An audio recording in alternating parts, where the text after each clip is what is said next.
Back to Pinewood. I mean, it's gone through now. I mean, are you going to back off now and just let them get on with it? Well, it has gone through. At present, there's very little I can do about that. I've stated my opposition to Pinewood, and we will have to see what the net result is come September. I presume that the deal will be done at some point in the next few weeks, and I will watch matters very, very closely. I don't think Pinewood is going to be beneficial to the economy. I think that we should have been focusing our efforts much more on seeing real tangible investment. I think we could have been putting our money into infrastructure projects which would be creating jobs perhaps in construction, or perhaps we should be thinking about further support for key industries, particularly manufacturing sector, financial services sector. And we've really got to be thinking further down the line about what the island is going to look like in 5 or 10 years' time. And my worry at the moment is, as I say, is we've been distracted by these projects, which in the good times would have been nice to have had. But when you're facing severe financial constraints, when you are facing long-term issues around the tax and sustainability of the economy, then I don't think we should be worrying ourselves or getting distracted by side issues.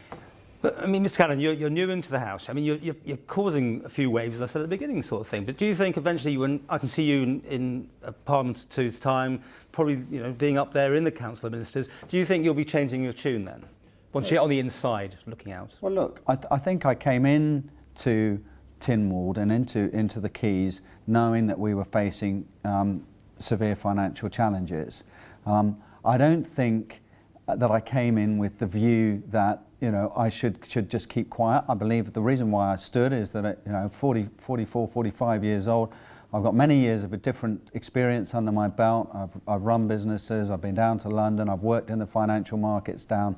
But my point is, do you think, you're being backbencher at the minute, and therefore you're just kind of questioning these things, but inside the Council of Ministers are doing these for what they believe is the right reasons, and you just haven't got that information that you want? Well, it's up to a backbencher surely to scrutinise. I think the reason why the constituents voted for me, I hope, was that because I presented a strong business case and what I felt as my policies, and also because I promised them that I would stand up for what I believed in and not be afraid to challenge.